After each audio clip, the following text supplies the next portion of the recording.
I felt their stares burning into my back as I fumbled with the safety glasses.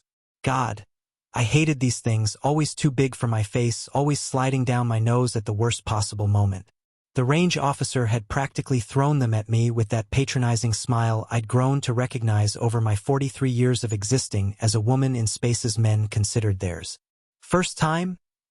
he'd asked, not even bothering to wait for my answer before launching into his rehearsed speech about keeping the muzzle downrange and how the noise might startle me. I'd nodded politely. The way I'd learned to do when being underestimated was easier than explaining myself. 12 years. 12 years since I'd held anything more dangerous than an overdue library book notice. 12 years of quiet exile from the person I used to be. "Hey lady, you planning on shooting today or just decorating the place?" The voice carried from 3 lanes down, loud enough to be heard over the intermittent gunfire despite our mandatory ear protection. Laughter followed, masculine and communal, the kind that creates instant brotherhood through shared mockery. I glanced sideways, catching the reflection of the speaker in the divider glass, 30s, tactical baseball cap, the kind of build that suggested protein shakes and gym selfies. His friends grinned with him, unified in their assessment of me. Out of place, out of my depth. My hands trembled slightly as I unwrapped the rental pistol from its case. Not from fear, no, that was something else entirely. Something like muscle memory stirring awake after a long hibernation. Or maybe it was anger, kept so carefully contained for so long that even I hardly recognized it anymore. "Ma'am." The range officer had returned, clipboard clutched to his chest like a shield. "It's been 15 minutes, and there are others waiting for lanes.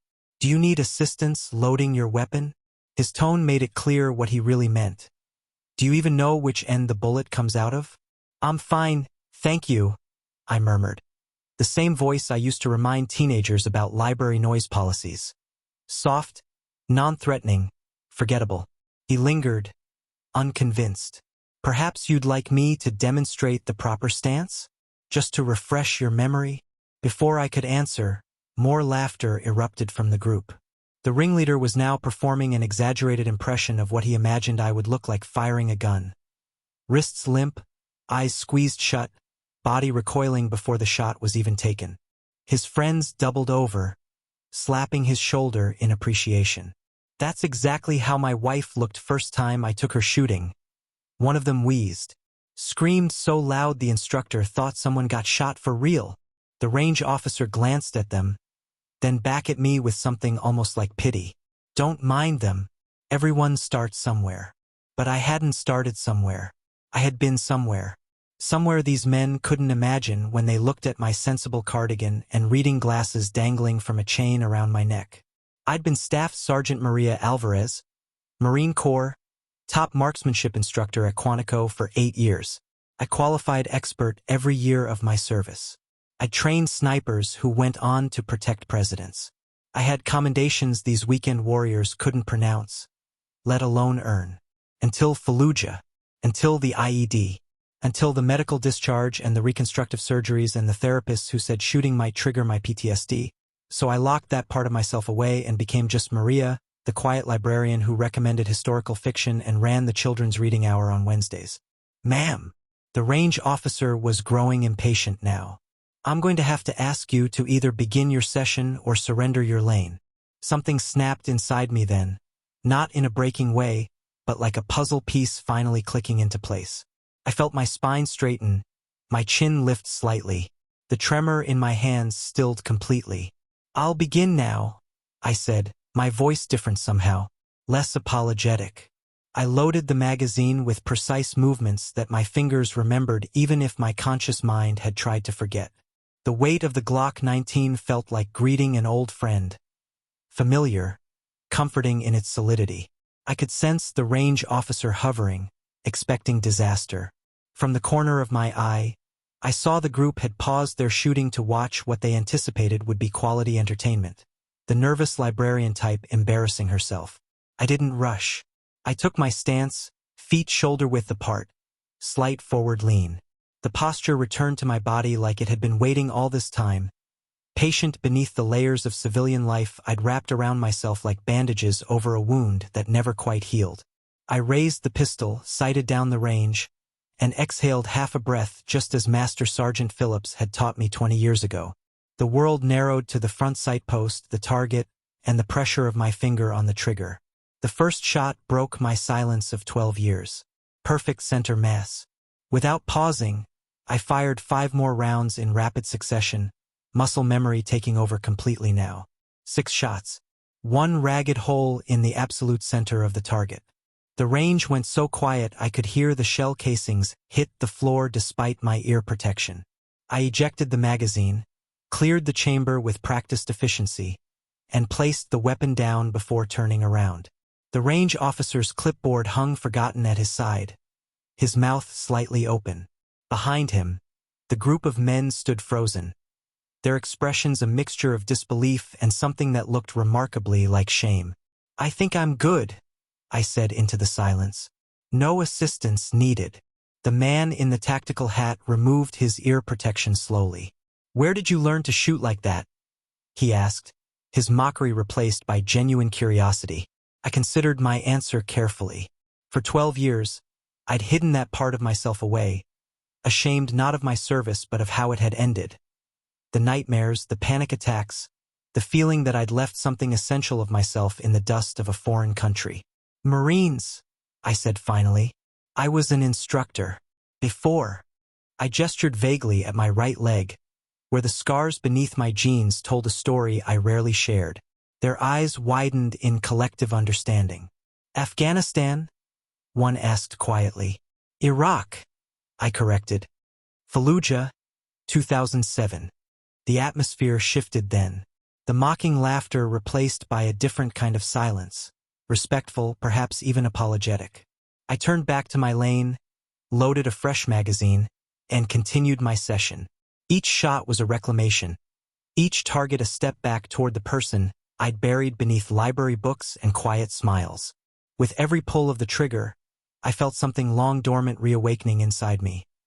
Not just the skill, but the confidence, the certainty, the parts of myself I'd been told to leave behind for my own healing. Maybe they were right about the triggers, I thought as I fired my final round. Some triggers do bring back the past. But sometimes that's exactly what you need.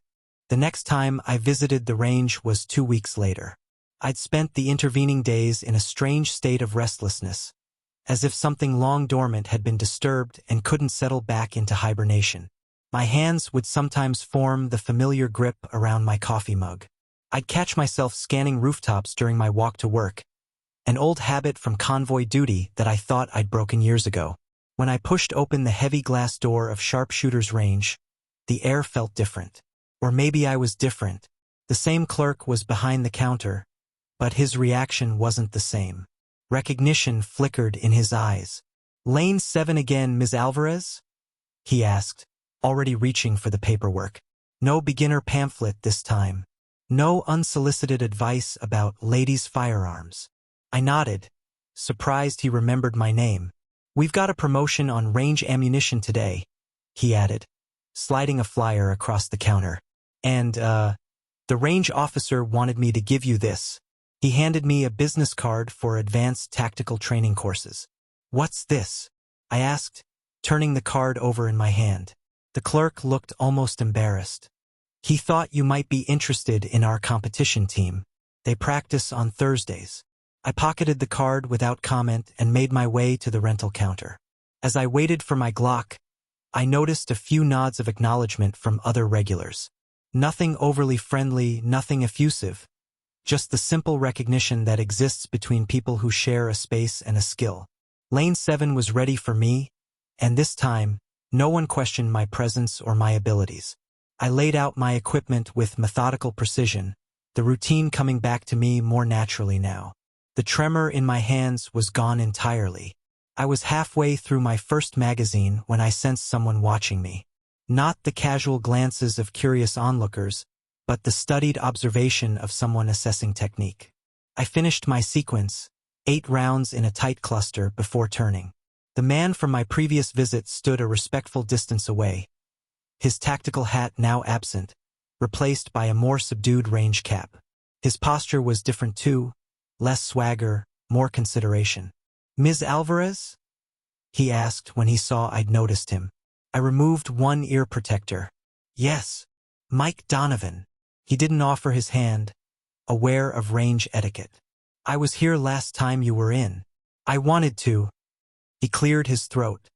I wanted to apologize for my behavior. It was unprofessional and disrespectful. I hadn't expected this. In my experience, men like him rarely acknowledged their mistakes, especially to women like me. Thank you, I said simply. Apology accepted. He nodded, clearly relieved, but didn't walk away. I was also wondering if you might be willing to give me some pointers. Your grouping is tighter than anything I've managed, and I've been shooting for 15 years. The request caught me off guard. For 12 years, I'd been nobody's instructor, nobody's authority. I'd carefully constructed a life where expertise meant knowing which authors wrote in which genres, not how to maintain accuracy under pressure. I'm not an instructor anymore, I said, the words coming out more sharply than I'd intended. Of course. Sorry to bother you. He started to turn away. Wait. The word surprised me as much as him. What specifically are you struggling with? Mike's face brightened. Consistency at distance. I'm fine at 25 yards, but anything beyond that and my grouping falls apart.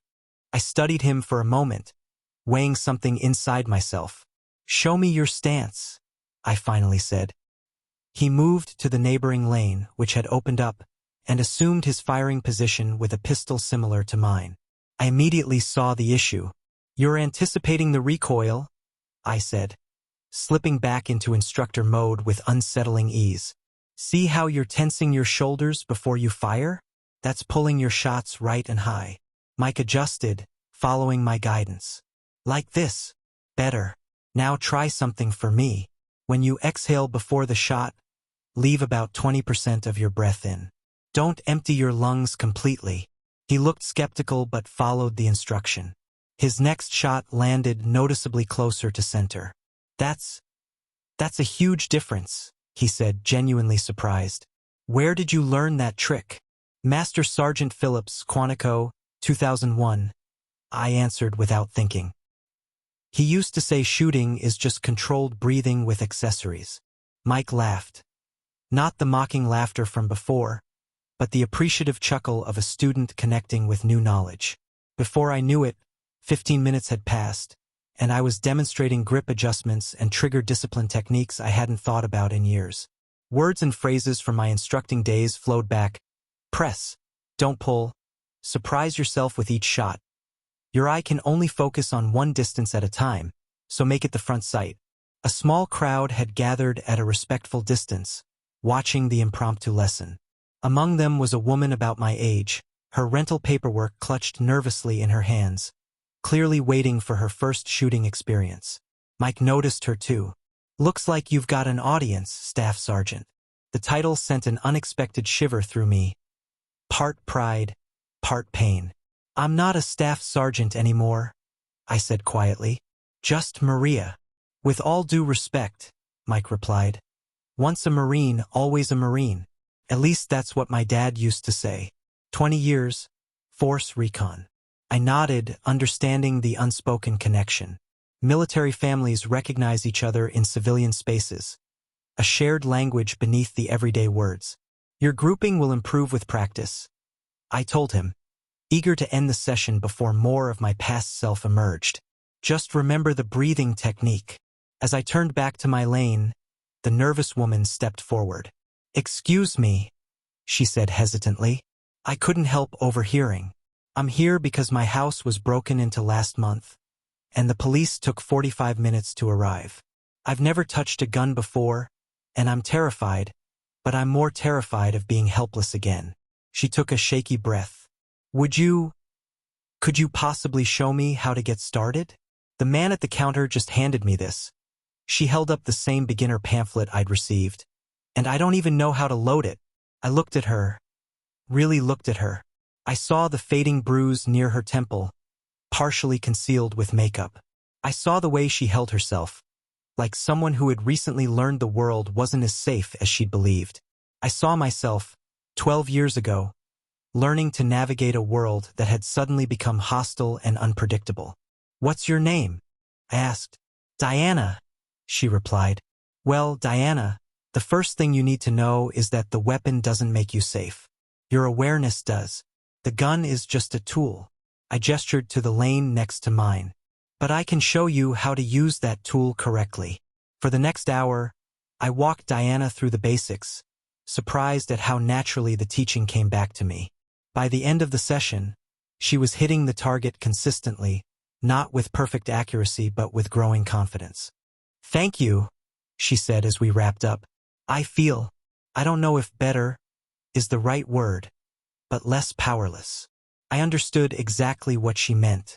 As I was packing up my equipment, the range officer approached, the same one who had offered his condescending assistance during my first visit. Ms. Alvarez, he began. I couldn't help noticing your instructional skills. We have a ladies' night every Tuesday, and we're always looking for female instructors. Many women feel more comfortable learning from another woman. He handed me his card. If you're interested, the pay is competitive and the hours are flexible. Just something to consider. I took the card, turning it over in my fingers thoughtfully. 12 years of hiding what I knew, of being invisible, of believing that the only way past trauma was around it. I'll think about it, I said, and for the first time in a very long time, I meant it. As I pushed through the doors into the late afternoon sunlight, I felt something shift inside me. Not a complete transformation, but a crack in the wall I'd built between my past and present selves. The Marine and the librarian, the instructor and the bystander. For 12 years, I'd believed those identities couldn't coexist, that embracing one meant abandoning the other. Maybe I'd been wrong. Maybe healing wasn't about leaving parts of yourself behind, but about finding a way to carry them forward. Differently, perhaps, but not diminished. I slipped both business cards into my wallet next to my library ID and headed home, walking with a stride I hadn't used in years. Purposeful, confident, unapologetically taking up space in the world. 3 months later, the bell above the library door chimed as I reshelved a collection of Jane Austen novels. I glanced up, librarian instincts making me catalog the newcomer automatically. Male, mid-50s, business casual, slightly uncomfortable in the space. The look of someone who hadn't been in a library for pleasure in years. Be with you in just a moment, I called softly, sliding the last book into place. When I turned, I found myself face to face with Colonel James Peterson. Retired. My former commanding officer. Staff Sergeant Alvarez, he said, a smile breaking across his weathered face. Or do you prefer Ms. Alvarez these days? My heart stuttered in my chest. Colonel Peterson. This is unexpected. He chuckled. For me as well. I was in town visiting my daughter and happened to see something interesting down at Sharpshooter's Range. He pulled out his phone and showed me a flyer. Ladies' Night Self-Defense Course. Instructor, Maria Alvarez, former USMC marksmanship trainer. Heat crept up my neck. I only teach on Tuesday nights. Just started recently. So I heard. The owner couldn't stop singing your praises. His eyes crinkled at the corners. Said you've doubled their female clientele in 3 months. Said you're the best instructor they've ever had. I busied myself straightening a stack of bookmarks on the counter. It's just a side gig. Is it? He studied me with the same penetrating gaze that had once assessed recruits for special operations training. Because I also heard something about a competitive shooting team you've started coaching. Regional qualifiers coming up, I believe. How did you? Small world, Alvarez. My son-in-law shoots at that range. Says you've transformed their team. Says you're competing yourself again. I didn't know how to respond. The last time Colonel Peterson had seen me, I'd been in a military hospital bed, angry and broken, telling anyone who would listen that I was done with firearms forever. Why are you here, Colonel? I asked finally. James, please. I've been retired longer than you have. He gestured around the library. Nice place. Quiet. Orderly. I bet nothing unexpected happens here. That's the point, I said, more defensively than I'd intended. He nodded thoughtfully. I remember what you said to me in that hospital, that you couldn't trust yourself with a weapon anymore, that you were afraid of what might happen if you heard a car backfire or a door slam too loudly while armed. The memory made me flinch. Those early days after the IED had been dark, full of nightmares and panic attacks and a profound distrust of my own instincts. "Things change," I said simply. "People heal," he corrected. "Sometimes in ways they don't expect." A young mother approached the desk with a stack of picture books, and I excused myself to help her. When I returned, Colonel Peterson, James, was examining our military history section with a critical eye. "Your Vietnam collection is out of date," he noted. "Budget cuts," I explained. "Military history isn't a priority in a town this size. But self-defense is?" There was no judgment in his tone, only curiosity. I hesitated, trying to articulate something I was still coming to understand myself. After Fallujah, I thought I needed to lock that part of myself away. The Marine, the instructor, the woman who knew weapons. I thought those aspects of my identity were contaminated by what happened. And now I'm beginning to think that healing isn't what I thought it was. I gestured to the library around us. This place saved me when I needed quiet, when I needed order and predictability. But lately, I've realized that healing isn't about escaping who you were. It's about integrating all the parts of yourself, even the difficult ones, into who you are now. James nodded slowly. "That sounds like wisdom earned the hard way. Isn't all wisdom?" The door chimed again and Diana walked in. My first student from the range, now a regular at both the library and my Tuesday night classes. The bruise on her temple had long since faded, but something in her had changed over the past months. She carried herself differently, head higher, stride more confident. "Maria," she called, then lowered her voice when she remembered where she was. "Sorry. I wanted to return these and pick up that book on situational awareness you recommended." As I processed her returns, Diana noticed James. "Colonel Peterson? From the competition last weekend." James smiled. "Mrs. Reyes, your 3-shot grouping has improved considerably." "All thanks to my instructor," Diana said, nodding toward me. "Best in the state, according to the regional qualifier judges." I felt my cheeks warm. Diana's being generous. "She's a natural." "No," Diana insisted, turning to James. "When I first met Maria, I couldn't even load a firearm. I was terrified not just of guns but of everything. After the break-in, I was jumping at shadows, installing alarm systems I couldn't afford, sleeping with the lights on. Learning to protect myself changed that." "It wasn't just the shooting lessons," I reminded her gently. "No," she agreed. "It was you showing me that being afraid and being strong aren't mutually exclusive. That sometimes the people who understand fear best are the ones who can teach courage most effectively." After Diana left with her new books, James regarded me with something like pride. "You know," he said, "the Corps lost more than a marksmanship instructor when you left. We lost a leader." The compliment landed like an unexpected weight. "I wasn't in any condition to lead after Fallujah." "Then," he acknowledged. "But now, I've seen your students, Alvarez. I've seen how they respond to you. That's not just about teaching them to shoot straight. That's about showing them a way forward through their own battles." I thought about my Tuesday night classes, women of all ages learning not just marksmanship but mindset. I thought about Mike Donovan and the competition team, how they'd welcomed me without reservation once they saw what I could offer. I thought about my life now, the quiet librarian by day who helped patrons find new worlds in books, and the confident instructor by night who helped people reclaim their sense of agency. "I have something to show you," James said, reaching into his jacket. He pulled out a worn envelope and handed it to me.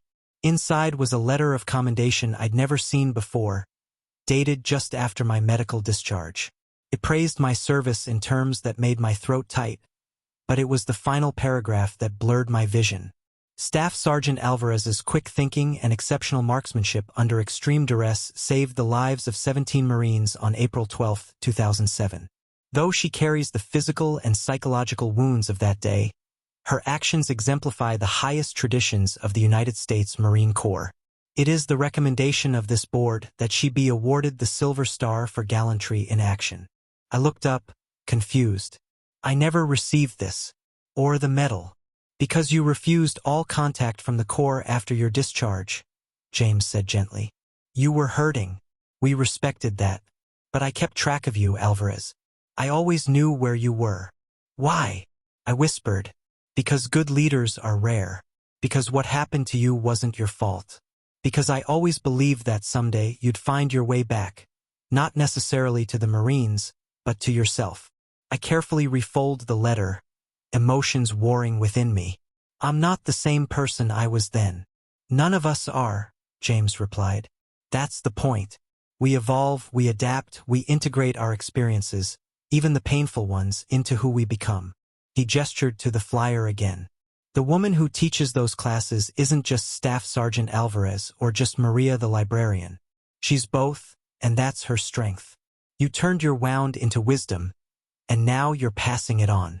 After James left, I stood for a long time at the circulation desk, thinking about identity and healing and the strange, circuitous paths our lives take. I thought about that first day at the range 3 months ago, how being underestimated had somehow created the space for me to rediscover parts of myself I'd thought were lost forever. That evening, as I locked up the library, I noticed a young woman waiting hesitantly by the entrance. I recognized her from town but couldn't place her name. We're closing, I said apologetically, but we open tomorrow at 9. I'm not here for books, she replied, twisting her hands together nervously. I was wondering, the self-defense class you teach, is there still space? I studied her, noting the furtive glances over her shoulder, the way she stood as if expecting to need to flee at any moment. I recognized the signs because I'd lived them myself. There's always space, I told her, my voice gentle but firm. Tuesday at 7. But fair warning, I expect commitment. This isn't just about learning to shoot. It's about reclaiming your power. She nodded, a flicker of determination crossing her face. That's exactly what I need. As I watched her walk away, I thought about all the assumptions that had been made about me throughout my life. How I'd been alternately underestimated and feared, dismissed and deferred to, depending on which version of myself I presented to the world. The quiet woman, the decorated Marine, the traumatized veteran, the helpful librarian, the expert marksman. The truth I was finally learning was that I was all of these things simultaneously. The strength came not from choosing one identity over another, but from the complex humanity that emerged from their integration. I glanced down at the class roster in my hand, where I just added the new woman's name. 23 students now, each with their own story, their own reason for seeking empowerment. Perhaps that was the real lesson of the shooting range that day. Not just that appearances can be deceiving, but that healing happens when we stop fragmenting ourselves, when we embrace the fullness of who we are, contradictions and all. I smiled as I tucked the roster into my bag, next to the library's copy of War and Peace. I was finally reading after years of recommending it to others. Tomorrow, I would help patrons find new worlds in books. The day after, I would help women find new strength within themselves. Both were acts of service. Both were expressions of who I had become. And for the first time in 12 years, that felt like enough.